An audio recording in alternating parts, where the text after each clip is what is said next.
Le 12 mars 2023, le ministère de la Défense russe publie deux vidéos devant illustrer un MiG-31 et un Tu-22 M3 équipés de missiles hypersoniques Kinzhal. La description de la vidéo du MiG-31 indique que des avions à long rayon d'action des forces aérospatiales russes ont effectué des vols dans l'espace aérien au-dessus des eaux neutres de la mer Baltique et de la mer Caspienne. Des bombardiers à long rayon d'action Tu-22 M3 et des MiG-31 équipés du système Kinzhal ont été impliqués dans l'événement. Puis, il est mentionné qu'à certaines étapes de l'itinéraire, des avions des forces aérospatiales russes ont escorté des chasseurs de pays étrangers. Enfin, le communiqué indique que tous les vols ont été effectués dans le strict respect des règles internationales d'utilisation de l'espace aérien. Lors de son développement, le missile Kinzhal est d'abord utilisé depuis l'intercepteur lourd MiG-31. Le Tu-22M a été le deuxième appareil à être adapté à l'usage de cette arme.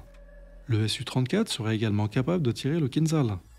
Le 4 septembre 2023, l'agence de presse russe TASS indique qu'un missile hypersonique Kinzhal a été tiré depuis un Su-34 en direction du territoire ukrainien. L'agence de presse indique que ce tir est le premier dans cette configuration depuis le début du conflit de haute intensité qui oppose la Russie à l'Ukraine à partir de février 2022. L'agence de presse rappelle également que la première utilisation officielle au combat de ce type de missile a eu lieu contre l'Ukraine le 18 mars 2022. Pour revenir sur les vidéos du 12 mars 2024, si la vidéo concernant le MiG-31 est sans ambiguïté, la vidéo concernant le Tu-22M laisse votre humble serviteur un peu perplexe. Concernant le MiG-31, si cette vidéo est bien réalisée en 2024, il est possible de dire que l'aspect du missile est conforme aux représentations visuelles habituelles du Kinzhal. Lorsque l'avion est au sol, l'ensemble du missile est flouté, mais cela n'empêche pas de distinguer les grandes caractéristiques visuelles du Kinzhal. Le MiG semble être codé bleu, mais son numéro est également flouté. Il est également possible de remarquer l'absence de missile d'autodéfense sur l'appareil.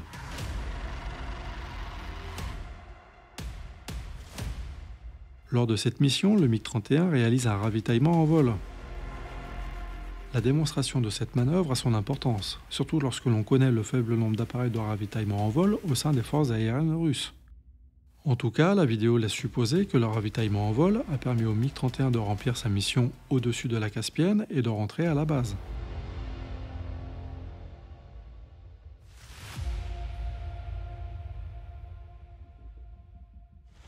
Concernant la vidéo du Tu-22M, la traduction française du titre est « Vol régulier du Tu-22 M3 avec le système d'aviation Kinzhal ». Cependant, le missile illustré dans la vidéo ressemble à un Kh-22 installé en position centrale, mais pas à un Kinzhal. Si l'on reprend la vidéo de mars 2024 du MiG-31, on peut observer que le nez du missile a une forme très allongée et que l'arrière du missile a également une forme très caractéristique. Les ailettes du Kinzhal sont fixes et de petite taille. Cela est valable également pour les vidéos de juillet 2018 et de février 2022. Concernant la vidéo du Tu-22M de mars 2024, on peut remarquer que le nez du missile semble moins allongé que sur la vidéo du MiG. Surtout, il est possible de distinguer la présence d'une ailette repliée, ce qui n'est pas présent sur le Kinzhal, tout comme cette forme distinctive sous la partie centrale du Kh-22. Cette interprétation pourrait être confirmée ou non par les pilotes de F-18 finlandais qui ont sûrement pris en photo la configuration de l'appareil. Bref, tout cela n'est sûrement qu'une simple erreur dans le titre de la vidéo.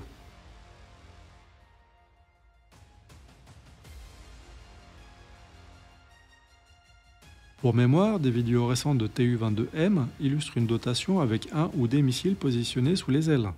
Cela est valable dans cette vidéo publiée en juin 2021 ou encore en juin 2020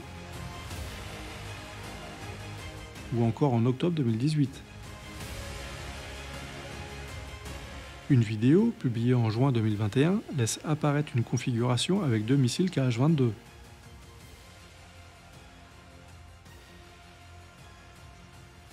Il faut rappeler que le Tu-22M peut emporter théoriquement jusqu'à 3 missiles Kh-22. Il faut noter que dans cette configuration lourde, les caractéristiques du vol seraient très complexes à gérer pour les pilotes.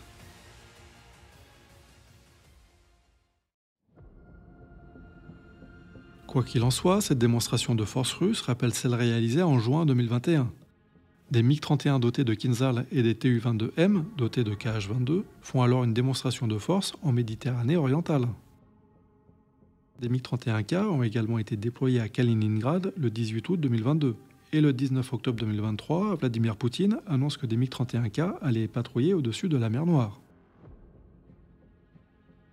La Russie cherche assurément à démontrer ses capacités anti-navires dans son environnement proche.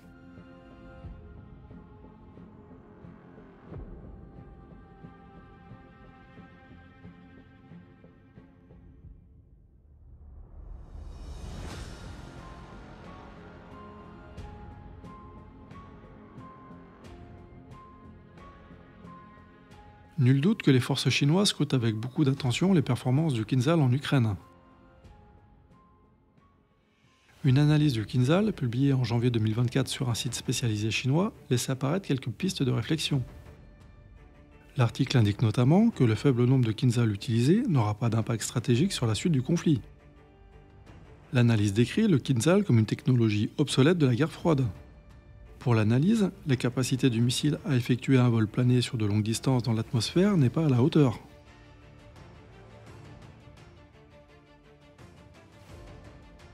Concernant la manœuvrabilité, l'analyste chinois observe que le degré avec lequel le missile peut changer sa trajectoire balistique ne peut pas être comparé à celui d'un véritable missile hypersonique. Et il manque sérieusement de capacité de manœuvre latérale. L'auteur chinois conclut que les défauts du Kinzhal le rendent vulnérable aux systèmes antimissiles les plus avancés actuellement en service.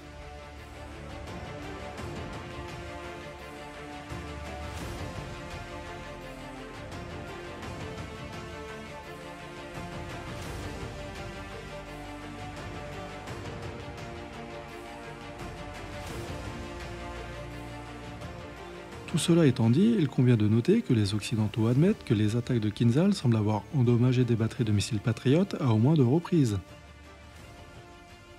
Toujours selon les Occidentaux, les systèmes touchés sont tout de même restés opérationnels. Pour finir, la Chine est peut-être l'acteur mondial qui profite le plus de l'utilisation du Kinzhal en contexte de guerre de haute intensité. C'est bien le missile Patriot qui participe largement à la défense de l'île de Taïwan. Aussi, avec en toile de fond une hypothétique opération militaire contre Taïwan, les connaissances sur les capacités du Patriot face à un ennemi hypersonique auront forcément un impact sur les développements des armes et les stocks de munitions chinois.